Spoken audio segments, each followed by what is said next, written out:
الرحيم تبارك الذي بيده الملك وهو على كل شيء قدير الذي خلق الموت والحياة ليبلوكم أيكم أحسن عملا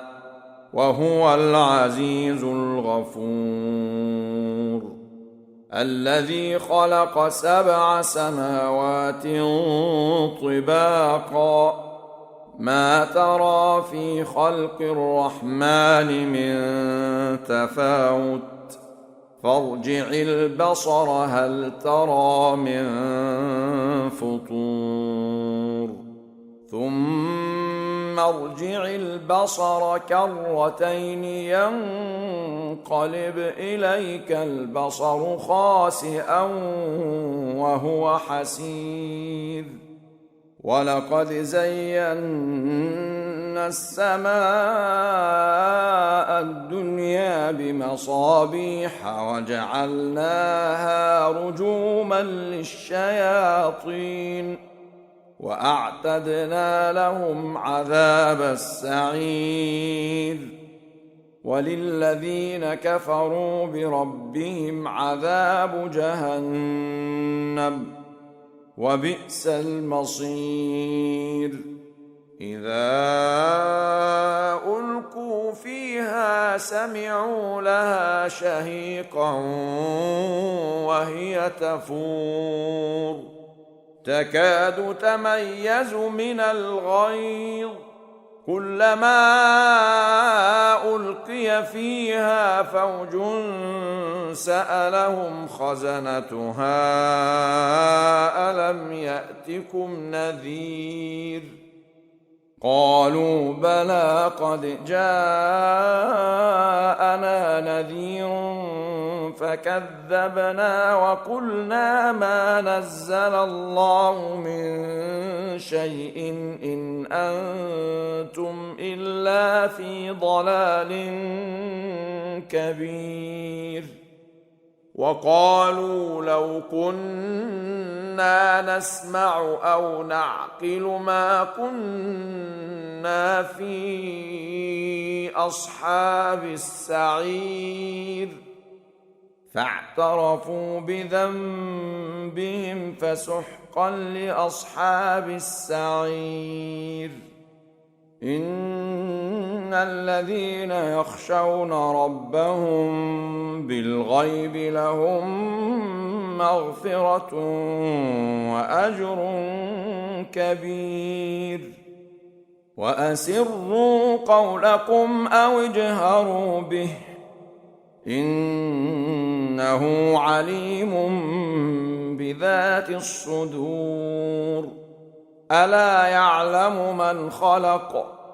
وهو اللطيف الخبير هو الذي جعل لكم الأرض ذلولا فامشوا في مناكبها وكلوا من رزقه وإليه النشور أأمنتم من في السماء أن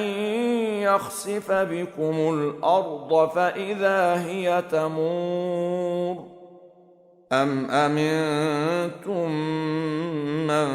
في السماء أن يرسل عليكم حاصبا فستعلمون كيف نذير ولقد كذب الذين من قبلهم فكيف كان نكير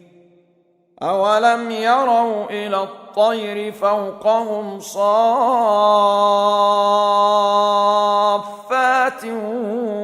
ويقبضن ما يمسكهن إلا الرحمن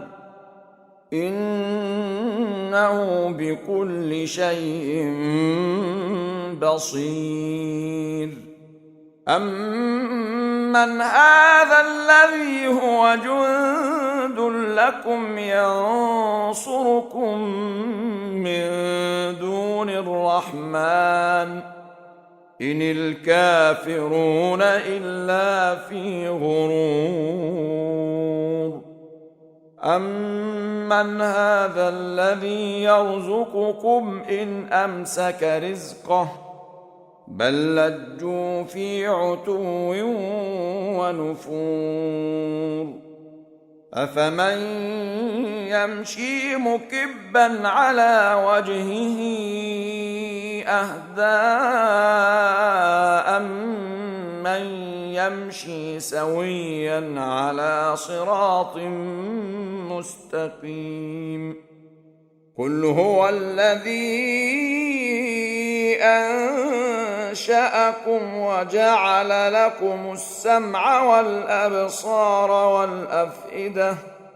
قليلا ما تشكرون قل هو الذي ذرأكم في الأرض وإليه تحشرون ويقولون متى هذا الوعد إن كنتم صادقين قل إنما العلم عند الله وإنما أنا نذير مبين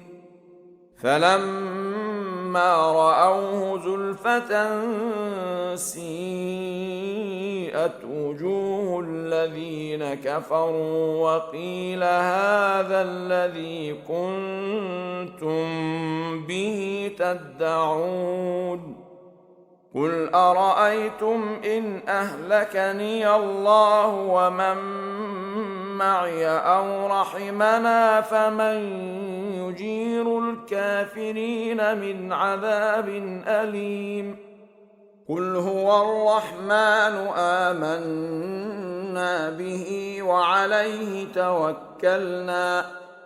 فستعلمون من هو في ضلال مبين قل أرأيتم إن أصبح ماؤكم غورا فمن يأتيكم بماء